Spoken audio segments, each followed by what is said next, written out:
जय हिंद दोस्तों, मैं लवी पालीवाल स्वागत करता हूँ आप सभी का आपके अपने यूट्यूब चैनल जीएस क्रांति विद लवी में। दोस्तों, हम लोगों ने टॉपिक स्टार्ट कर रखा है और टॉपिक का नाम है राज्यों के नीति निर्देशक तत्व, और इसके कुछ आर्टिकल हमने कल की क्लास में कर लिए थे। आज इसका हम भाग 2 पढ़ेंगे, यानी कि जो आर्टिकल बचे हुए हैं उन आर्टिकल को हम आज समाप्त करेंगे। आशा करता हूँ आप लोगों ने उन आर्टिकल को बहुत अच्छे से समझा होगा और बहुत अच्छे से नोट्स बनाया होगा। तो चलिए आज का हम टॉपिक स्टार्ट करते हैं, राज्यों के नीति निर्देशक तत्व। ठीक है दोस्तों, कल हमने आर्टिकल 43 तक इसको कंप्लीट कर लिया था। आज पढ़ेंगे हम इसका आर्टिकल 44 की। आर्टिकल 44 में इसके क्या है, आइए जानते हैं।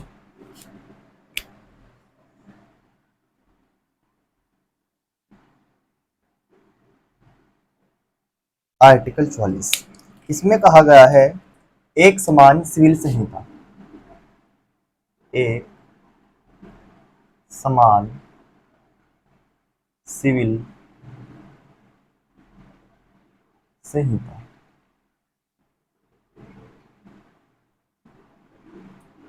ठीक है, आर्टिकल 44 में क्या बात की गई है, इसमें कहा गया है एक समान सिविल संहिता अर्थात कॉमन सिविल कोड। ये किससे संबंधित है? ये धर्म से संबंधित है। जैसे हम देखते होंगे कि कुछ सामाजिक नियम होते हैं और कुछ व्यक्तिगत नियम होते हैं व्यक्ति के। तो सामाजिक नियम जैसे हम कानून देखते हैं, कानून सबके लिए बराबर होता है, लेकिन कुछ व्यक्तिगत नियम होते हैं धर्म से संबंधित।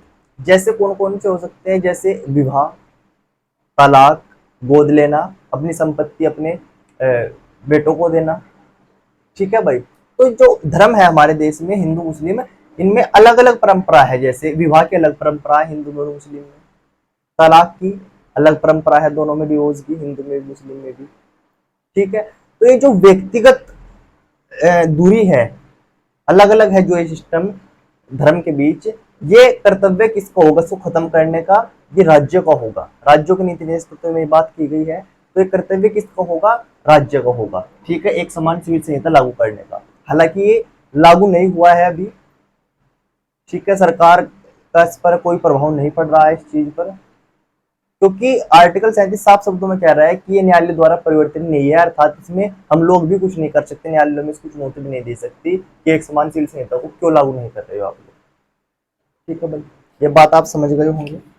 अब अगली बात करता हूं मैं, आर्टिकल 45 अनुच्छेद 45। और अनुच्छेद 45 में है, 0 से 6 वर्ष के बच्चों, 0 से 6 वर्ष या 6 वर्ष से कम बच्चों, 0 से 6 वर्ष के बच्चों के स्वास्थ्य व शिक्षा का अधिकार किसका होगा? ये सरकार की जिम्मेदारी होगी, सरकार का उत्तरदायित्व होगा कि जो बच्चे 0 से 6 वर्ष के हैं, ये 6 वर्ष से आयु के कम बच्चे हैं, उनको प्रारंभिक जो स्वास्थ्य होगा, उनको प्रारंभिक स्वास्थ्य देखभाल, ये भी सरकार की जिम्मेदारी होगी। और जिनको प्रारंभिक शिक्षा होगी, वो भी किसकी जिम्मेदारी होगी? सरकार की जिम्मेदारी होगी। ठीक है। एक यहाँ पर संविधान संशोधन भी आता है कि किस संविधान संशोधन द्वारा 6 से 14 वर्ष के बच्चों को शिक्षा का अधिकार दिया गया। पहले क्या था इसमें? 6 से 14 वर्ष के बच्चों को शिक्षा का अधिकार था, लेकिन इसको नीति निर्देशक तत्वों से हटाकर मौलिक अधिकारों में जोड़ दिया और मौलिक अधिकारों का आर्टिकल 21A में इसको ऐड कर दिया। कब किया गया? 86वां संविधान संशोधन 2002 के तहत किया गया। और हमारा 11वां मौलिक कर्तव्य भी यही है, बच्चों को शिक्षा देने का अधिकार। तो कुछ भी पूछा आप लोगों से कि शिक्षा का अधिकार बच्चों के लिए, बच्चों के हित में अनिवार्य शिक्षा का अधिकार कब जोड़ा गया? तो 86वां संविधान संशोधन सन 2002 में जोड़ा गया। चाहे वो मौलिक अधिकारों में शिक्षा का अधिकार हो, या फिर नीति निर्देशों में हो, या फिर मौलिक कर्तव्य में हो। ठीक है ना भाई। तो 0 से 6 वर्ष के बच्चों के स्वास्थ्य में शिक्षा का अधिकार इस आर्टिकल में, आर्टिकल 45 में है। इसके बाद बात करते हैं आर्टिकल 46, अनुच्छेद 46। और अनुच्छेद 46 में क्या बोलेंगे? इसमें क्या है? एस सी एस टी, व ओबीसी, ओबीसी के शिक्षा व आर्थिक हित, आर्थिक हित। ठीक है। जो अनुसूचित जाति व अनुसूचित जनजाति है उनकी शिक्षा का अधिकार व उनके आर्थिक हित की रक्षा करने की जिम्मेदारी या उनको शिक्षा देने व उनको आर्थिक सहायता देने की जिम्मेदारी भी किसकी होगी? सरकार की ये जिम्मेदारी होगी। अब बात करते हैं आर्टिकल 46 की, सॉरी आर्टिकल 47 की। और आर्टिकल 47 में क्या कहा गया है? इसमें कहा गया है कि राज्य का यह कर्तव्य होगा कि वो अपने नागरिकों का जीवन स्तर ऊपर उठाने का प्रयत्न करेंगे और अपने नागरिकों का पोषण स्तर भी ऊपर उठाने का प्रयत्न करेंगे। अर्थात इसमें कहा गया है पोषण स्तर ऊपर उठाने का प्रयास करेंगे, पोषण स्तर व नशीली दवाओं पोषण स्तर ऊपर उठाने का प्रयास करेंगे, नशीली दवाओं व शराब पर रोक, शराब पर रोक। ठीक है। आर्टिकल 47 में क्या कहा गया है भाई? इसमें कहा गया कि सरकार का यह कर्तव्य होगा कि वह अपने नागरिकों का पोषण स्तर ऊपर उठाए। पोषण स्तर यानी कि जैसे आप देखते होंगे सरकार की तरफ से गेहूं और चावल 2-3 रुपए किलो मिलते हैं। ठीक है। वो जो योजना चल रही है यानी कि पोषण स्तर ऊपर उठा रही है सरकार। जो पदार्थ है यहाँ पर खाने के पोषण युक्त पदार्थ है, आहार है, पोषण युक्त आहार उनको प्रोवाइड करवा रही है सरकार। ठीक है। किसके तहत? आर्टिकल 47 के तहत। और नशीली दवाई जो है, नशीली दवाओं पर भी रोक लगाएगी और शराब पर भी रोक लगाएगी कौन? सरकार। ठीक है भाई। किसमें है ये बात? आर्टिकल 47 में ये बात कही गई है। इसके बाद नेक्स्ट आर्टिकल की बात करते हैं, आर्टिकल 48। और आर्टिकल 48 में क्या कहा गया है? कृषि व पशुपालन। आर्टिकल 48 में क्या कहा गया है? कृषि व पशुपालन। ठीक है। यानी कि जो खेती की जाएगी, खेती के लिए किसानों को अच्छे अच्छे बीज प्रोवाइड किए जाएंगे, अच्छे अच्छे पौधों की नस्लें प्रोवाइड कराएगी सरकार। ठीक है। जिससे हमारी कृषि में उन्नत हो, हमारी पैदावार ज्यादा बढ़े। ठीक है। कृषि और पशुपालन। पशुपालन में क्या कहा गया है कि जो गाय है या बछड़ा है या जो दुधारू पशु है उनके वध पर रोक लगाई गई, यानी कि उनकी हत्या नहीं होगी। गाय बछड़ों के वध पर रोक, वध यानी कि हत्या पर रोक लगाई गई है। ठीक है। पशुपालन का जो संरक्षण होगा वो भी किसके तहत? आर्टिकल 48 के तहत ये होगा। अगले आर्टिकल की बात करता हूं मैं। नेक्स्ट आर्टिकल है आर्टिकल 48A। क्या है भाई? Article 48A। और आर्टिकल 48A में क्या कहा गया है? इसमें बात कही गई है पर्यावरण संरक्षण की। इसकी पर्यावरण संरक्षण की इसमें बात कही गई।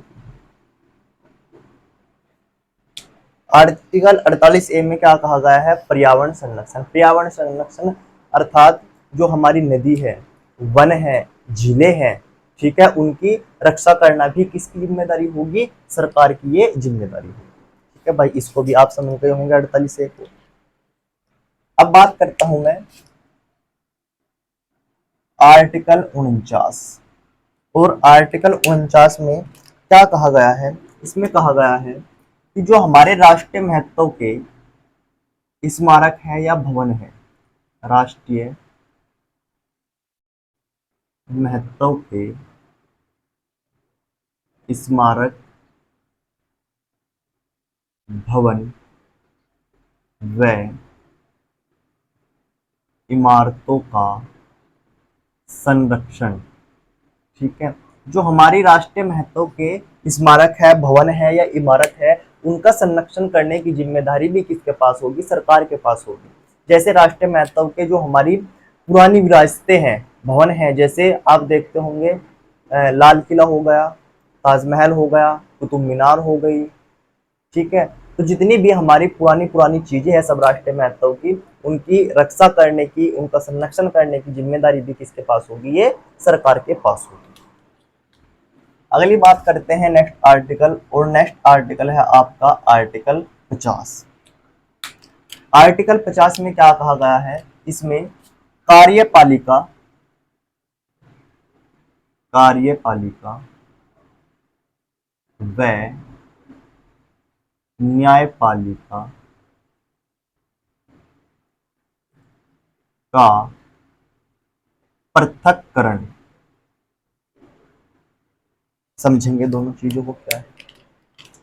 कार्यपालिका व न्यायपालिका का पृथक्करण क्या बात है? दोनों संस्था है, कार्यपालिका भी और न्यायपालिका भी। कार्यपालिका क्या है? कानूनों को लागू करने वाली जो संस्था होती है वो कार्यपालिका होती है, और कानूनों का निर्माण करने वाली जो संस्था होती है वो विधायिका होती है, और विधायिका द्वारा बनाए गए कानूनों के आधार पर न्याय करने वाली जो संस्था होती है वो न्यायपालिका होती है। ठीक है जी। तो इन दोनों में, कार्यपालिका में और न्यायपालिका में पृथक्करण कर दिया गया है, अर्थात जो कानून, नियम कानून कार्यपालिका लागू कर देगी उसमें न्यायालय हस्तक्षेप नहीं करेगा, और जो फैसला न्यायपालिका ने दे दिया उसमें कार्यपालिका को हस्तक्षेप नहीं कर सकती। अर्थात इनको अलग अलग कर दिया, पृथक पृथक कर दिया। कैसे याद करेंगे? आर्टिकल 50 है, 50 यानी कि 50-50 कर दिया। ठीक है, अलग अलग कर दिया दोनों। ठीक है भाई, ये बात भी आप सुन चुके होंगे। इसके बाद अगला आर्टिकल है आर्टिकल 51, और आर्टिकल 51 में क्या है? अंतरराष्ट्रीय अंतरराष्ट्रीय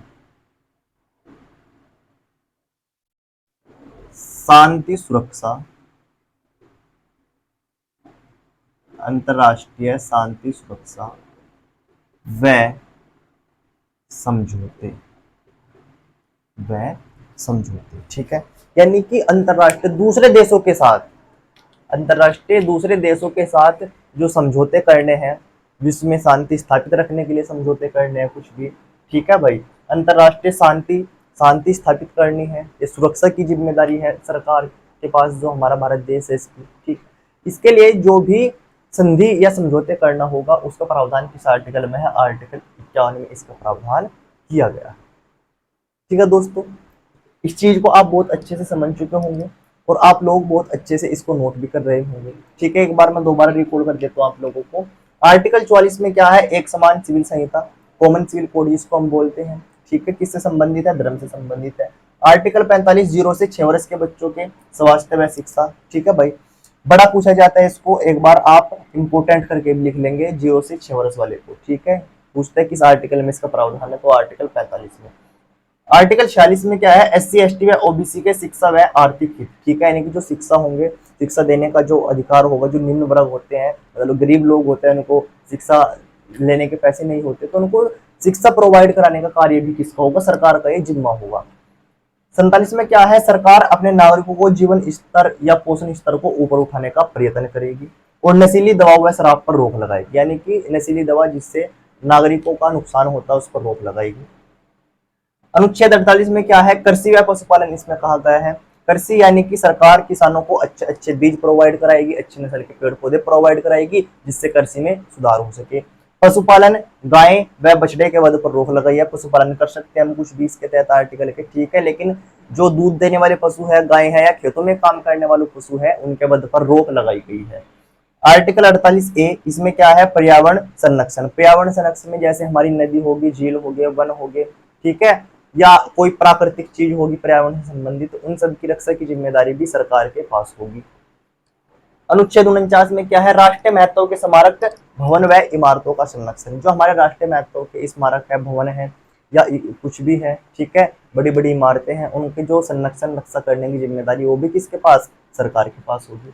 50 में क्या है? कार्यपालिका का न्यायपालिका से पृथक्करण, अर्थात कार्यपालिका न्यायपालिका कार्य में हस्तक्षेप नहीं करेगी, और न्यायपालिका कार्यपालिका कार्यों में हस्तक्षेप नहीं करेगी। 51 में क्या है? अंतरराष्ट्रीय शांति सुरक्षा व समझौते की बात किसमें कही गई है? आर्टिकल 51 में ये बात कही गई है। ठीक है भाई, एक तो आर्टिकल 49 को आप इंपोर्टेंट करके लिख लेंगे एग्जाम की दृष्टि से, और एक लिख लेंगे आप आर्टिकल 48 को इंपोर्टेंट। ठीक है, और 46 तो मैंने आप लोगों को लिखवा दिया होगा। ठीक है, आप इसका एक बार स्क्रीनशॉट भी ले लीजिएगा। तो मैं उम्मीद करता हूँ आप लोगों से कि आपने मेरे साथ आज बहुत अच्छे से पढ़ा होगा कि राज्यों के नीति नियंत्रण तत्व तो क्या थे, और इसके जो कुछ कल आर्टिकल बच गए थे कल वाली क्लास में, आज हमने उनको समाप्त कर लिया है और बहुत अच्छे से, केवल हमने पढ़ा ही नहीं है, इसको समझा भी है। ठीक है दोस्तों, यदि आपको हमारी वीडियो अच्छी लगती है तो आप हमारी वीडियो को लाइक करिएगा, शेयर करिएगा, और यदि हमारे चैनल पर नए हैं तो हमारे चैनल को सब्सक्राइब करिएगा।